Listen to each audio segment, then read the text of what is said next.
Hi hello నమస్తే welcome to best TV. నేను మీ Shanvi. Season 19లో భాగంగా match 37 Gujarat Titans versus Chennai super Kings మధ్య మ్యాచ్ చెబాక్ స్టేడియంలో జరగబోతుంది. మరి ఈ మ్యాచ్లో ఏ టీం విన్ అయ్యే ఛాన్సెస్ ఎక్కువ ఉందని తెలుసుకుందాం. మనతో పాటు క్రికెట్ అనలిస్ట్ విజయ్ గారు ఉన్నారు, మాట్లాడదాం. హాయ్ విజయ్ గారు. హాయ్.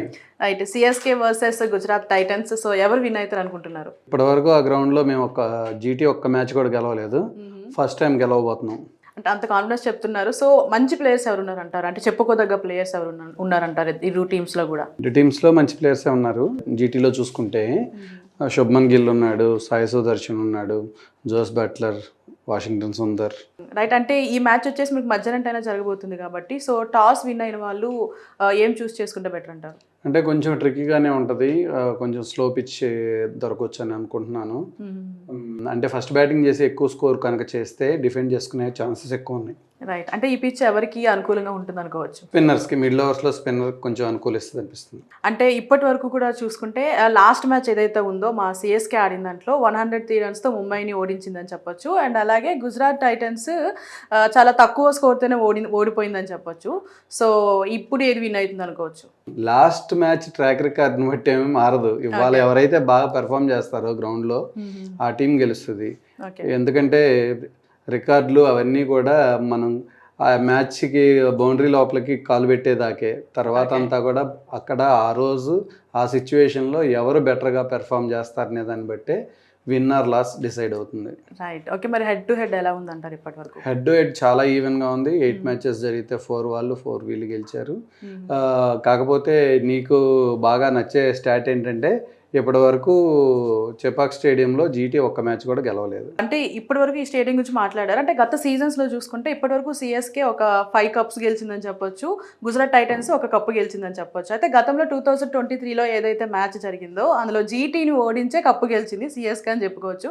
మరి ఇప్పుడు అదే టీం తలబడుతున్నారు కదా, సో ఎవరు విన్ అవుతారు అనుకోవచ్చు ఈ పరంగా చూసుకుంటే? అదే సిఎస్కేలో కూడా ఇప్పటిదాకా అన్ని మ్యాచ్లు శాంసన్ కొడితేనే గెలిచారు, సంజు శాంసన్ కొడితేనే గెలుస్తున్నారు. మిగతా టీం కూడా స్టెప్ అప్ అవ్వాలి, కొంచెం రెస్పాన్సిబిలిటీ తీసుకోవాలి. ఆయుష్ మాత్రే ఉన్న రోజులు ఆయుష్ మాత్రే కూడా బాగా బ్యాటింగ్ చేశాడు. ఆయుష్ మాత్రే రూల్డ్ అవుట్ అయిపోయాడు. శివన్ దూబే కానీ మిగతా బ్యాట్స్మెన్లు ఎవరైతే ఉన్నారో వాళ్ళు కొంచెం సర్ఫరాజ్ ఖాన్ కానీ శివన్ దూబే కానీ వీళ్ళందరూ కూడా కొంత బాధ్యత తీసుకుంటే, బ్రేవిస్ లాంటి వాడు ఆడుతున్నాడు పర్లేదు. అంటే ఒక మ్యాచ్ విన్నింగ్ నాక్స్ ఆడకపోయినా కానీ టీంకి అవసరమైనటువంటి రన్స్ చేస్తున్నాడు. ఓకే, అంటే శివం దూబే గురించి మాట్లాడుకుంటే మంచి స్పిన్ హిట్టర్ అని చెప్పొచ్చు. సో మరి మీ వాళ్ళు ఎట్లా హ్యాండిల్ చేస్తారు మా శివన్ దూబేని? మా వైపు రషీద్ ఖాన్ ఉన్నాడు కదా, రషీద్ ఖాన్ హ్యాండిల్ చేస్తాడులే, ఇబ్బంది ఏం లేదు. అంటే ఫాస్ట్ బౌలర్లను కొట్టలేడా, స్పిన్ హిట్టర్ అంటున్నావు?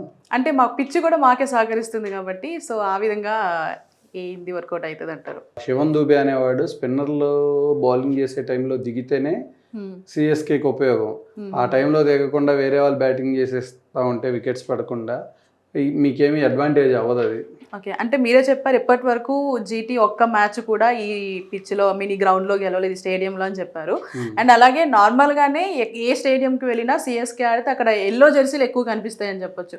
సో మరి ఇప్పుడు ఆడేది మా చెన్నైలోనే కాబట్టి సో మమ్మల్ని బీట్ చేయగలరు అనుకుంటున్నారు? ఆ ప్రెజర్ని తట్టుకోగలరా? ఫస్ట్ ఏ టీంకైనా కానీ అవే మ్యాచ్ ఆడేటప్పుడు ఆ ప్రెజర్ ఉంటుంది హోమ్ టీమ్ క్రౌడ్ నుంచి. ఒక సిఎస్కేలోనే, చెన్నైలో అయితే 90% ఆఫ్ ఎల్లో జెర్సీస్ ఉంటాయి, 90 to 95% ఉంటాయి గ్యారంటీగా. అది ఏ గ్రౌండ్కి వెళ్ళినా కానీ జరిగేది. హోమ్ టీంకి ఎప్పుడు ఎక్కువ అడ్వాంటేజ్ ఉంటుంది, ఎక్కువ ఫ్యాన్స్ సపోర్ట్ ఉంటుంది.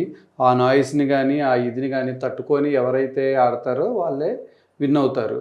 ఆ విషయంలో ఐపీఎల్ టీమ్స్లో ఉన్న ప్లేయర్స్ అందరూ కూడా చాలా ఎక్స్పీరియన్స్, ఎందుకంటే వాళ్ళ కంట్రీస్కి రిప్రజెంట్ చేసి ఉంటారు.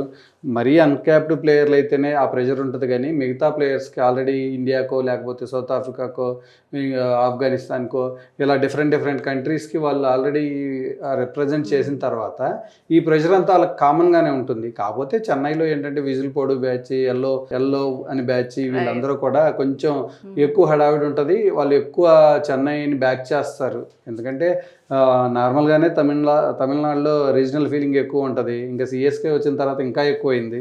అంటే రైట్, అంటే ఇప్పటి వరకు కూడా మా సిఎస్కేలో ఏంటి నెగిటివ్ పాయింట్స్ ఉన్నాయని చెప్పారు. అంటే ఇందాక మీరు కూడా చెప్పడం జరిగింది జీటీ ఒక్క మ్యాచ్ కూడా గెలవలేదు అని. సో ఎక్కడ తడబడుతుంది అనుకోవచ్చు జీటీ? అంటే జీటీకి ఫస్ట్ నుంచి చెప్పుకునేదే మిడిల్ ఆర్డర్ కొంచెం ప్రాబ్లం ఉంది. వేరే ఇప్పుడు ఆపోజిట్ సైడ్ చూస్తే చెన్నై దగ్గర మంచి స్పిన్ బౌలర్స్ ఉన్నారు. అంటే అఖిల్ హుస్సేన్ కానీ నూర్ అహ్మద్ కానీ ఫామ్లో ఉన్నారు కాబట్టి వాళ్ళని ఎదుర్కొని రన్స్ చేయటం మీదే ఎక్కువ వాళ్ళ స్పిన్నర్స్ని ఎక్కువ రన్స్ కనుక వీళ్ళు స్కోర్ చేయగలిగితే జీటీ ఈజీగా మ్యాచ్ గెలుస్తుంది. వాళ్ళు కనుక ఎక్కువ వికెట్లు తీయగలిగారంటే జీటీకి చాలా కష్టమైన సిచ్యువేషన్. అంటే ఇప్పుడు గతంలో ఎంఎస్ ధోని గారి గురించి మాట్లాడుకుంటే అసలు వస్తున్నారు అని ఆశపడుతున్నారు కానీ ధోని గారు మాత్రం అసలు మ్యాచ్లో కనిపించట్లేదు. మరి ఈసారి కనిపించే అవకాశం ఉందంటారా? నమ్మకం లేదు ద్వారా. ఓకే. అది టికెట్లు అమ్ముకునే స్ట్రాటజీ. ధోని వస్తున్నాడని చెప్పి నెట్ ప్రాక్టీస్లో 2 వీడియోలు వేయటం, స్టేడియంలో ఉన్న టికెట్లు మొత్తం బ్లాక్ చేయటం, అమ్ముకోవటం.